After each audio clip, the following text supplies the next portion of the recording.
30 лет с лишним назад я, будучи младшим научным сотрудником отдела дореволюционного прошлого Крымского областного краеведческого музея, работал здесь, как раз дежурил по музею. Это была пятница, в апреле месяце.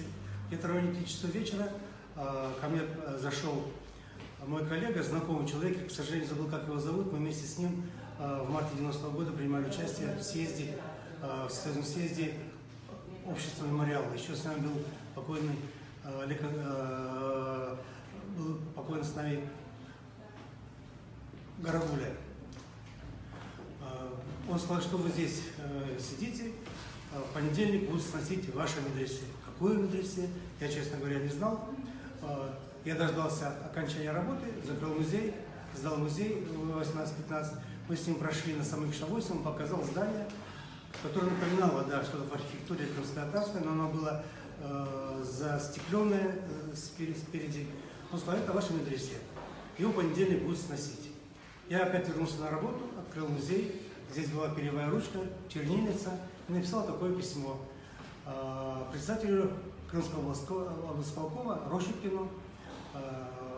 Нам стало известно, что в понедельник будет сноситься памятник архитектуры крымско-татарского народа, здание медресе.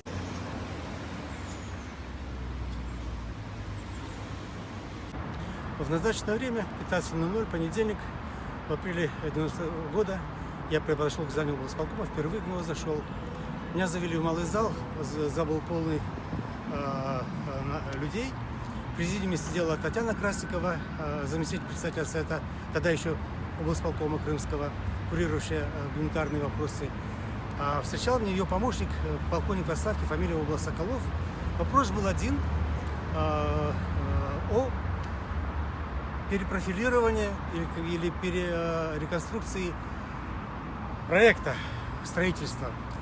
Проект принадлежал объединению «Крым-молоко», выступал главный инженер этой организации. Он сказал, чтобы было коротко, сказал, мы готовы изменить проект, убрать оттуда, перенести здание детсада предполагаемого. Если татары, он тогда некорректно так выразился, татары готовы нам оплатить стоимость проекта, это было 1 миллион 100 тысяч рублей.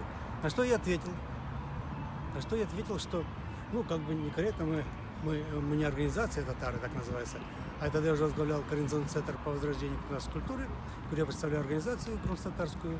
Мы народ, никаких у нас денег нет, мы не собираемся за сохранение своего культурного достояния что-то платить. Еще некоторые продолжалось, были разные выступления, были критические выступления, были радикальные выступления.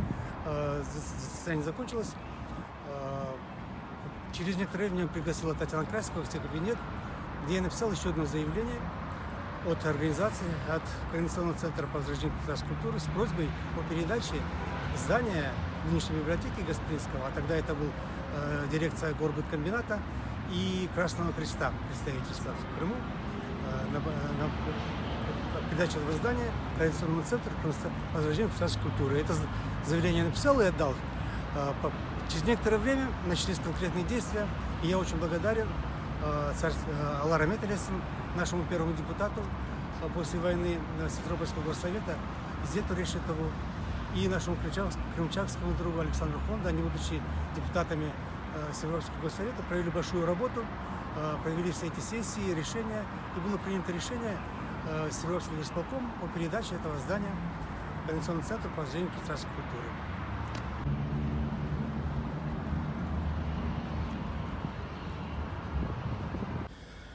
И где-то уже летом 1990 года общими усилиями Координационный центр по возрождению татарской культуры, наших депутатов городских, Зета Решетова и Александра Хонда, это решение было претворено в жизнь. Мы вошли в это здание. Еще оставался некоторое время после выезда из этого здания дирекции горбыткомбината Симферопольского, организация Красного Креста. Мы вошли, нам оставили все. Оставили все, и мебель, вплоть до телефона. Этот телефон до сих пор жив, 258001, и стал достоянием газеты «Голос Крыма». Мы понимали, что телефон с какой целью нам оставили, чтобы знать, чем мы занимаемся. Но мы по этому телефону даже в Турцию звонили, в Америку, вели разговор только в рамках, так сказать, дозволенного. Ну и где-то летом пришла идея нам в Координационном центре. Автором этой идеи был Айдер Эмиров, мой заместитель, председатель в Координационном центре. Он уже переехал, жил тогда в Сарабузе, в Гвардейском, ему нужна была работа. Сказал, что если нам создать Красноярскую библиотеку. Мы обратились к руководству, к Вячеславу Петровичу Пересунько. Я всегда вас благодарность вспоминаю, потому что благодаря этому человеку мы восстановили наш музей, создали музей, восстановили Красноярский театр, воссоздали и создали библиотеку. И ансамбль «Крым» еще, благодаря ему, тоже быстро был создан в свое время. Он пошел навстречу, мы написали письмо, заявление, обращение от Координационного центра. И при городской библиотеке, она называлась имени Тренева, директор Майя Михайловна помогла нам создать филиал. Находился он по улице Ленина. Там в этом здании, там еще с нами находился, тогда же уже был, так сказать, НЭП начинался в 90-м году. Была коммерческая структура. Мы освоили это здание, Айдар Эмиров работал там библиотекарем. С этого началась библиотека наша. Примерно в то же время мы силами Координационного центра отправили КАМАЗ в Москву для принятия библиотеки, которую подарил на этой библиотеке татарской Алар Метелесин наш ученый Басыр Гафаров. В декабре мы с Айдером Эмировым, уже страна разваливалась, в Румынии Чаушеску расстреляли, в Софии, в Болгарии шла революция. Мы на поезде из Москвы отправились в Софию. В Софии нам дали адрес муфтия Болгарии. Это был совсем молодой человек, ему было 24 года, он был из села Такачка. Они нас приняли в баня Джамисы, так называемая. Она недалеко, 3 остановки от железного вокзала в Софии находится. Мы там переночевали с Айдером Эмировым. Нас угостили, как сейчас помню, у него был сухой хлеб. Они его отпарили, полили подсолнечным маслом с томатной пастой. Это был ужин. Да, времена были очень тяжелые. На другой день мы на поезде уже из Софии отправились в Стамбул. Нас встретили представители диаспоры. Возвращались мы таким же путем, но уже у нас был груз. Это было 20 с лишним коробок из-под телевизора с книгами, которые нам подарила наша диаспора на турецком и крустарском языках. В Софии нас встретили ребята из Джами, из Муфтиата. Они нам помогли его разгрузить, эти все коробки. Мы их как сейчас помню, на задней площадке трамвая отвезли в Джами. Там переночевали, на другой день нас, опять же, эти ребята помогли нам погрузиться на поезд София-Москва. Мы благополучно поехали, мы вдвоем были то есть все и под сиденьями, и посередине купе, и багажные все отсеки были забиты книгами с коробками. Мы благополучно добрались до границы, это граница СССР, в Унгенах. Там нас высадили вместе с этими книгами. Мы нашли тележку, погрузились с ним. Шел сильный снег, отвезли в здание вокзала, там находилась таможня. Все наши книги проверили. И один из таможенников, мне показалось, что он был гагауз, знал язык наш, сказал, указывая пальцем на книги Джафера Седамета «База Хатаралар» и вторая книга «Хабрелер». Сказал, это что за книги? На что я не моргнув глазом сказал, что это турецкие народные сказки. Он улыбнулся, закрыл книги, положил, как бы, езжайте. Мы опять стащили эти книги на перрон, с перрона в вагон, загрузили. В это время тогда же меняли колеса, там у них была узкая колея, а в СССР широкая. Все, с благополучно поехали, доехали до Кишинева ночью. По сути, мы заплатили за все купе, но, увидев наше состояние, видим какую-то беззащитность, проводник нам заселил парня армянина такого с щетиной, который пришел вот с такой вот собакой зашел. Говорит, ребята, я на время, не буду беспокоить. Мы лежали в верхних полках. Собака, как сейчас помню, называла ее Полок. Огромная немецкая овчарка. Забиралась на коробку и морду с лапами ставила мне на живот. Я не спал до утра.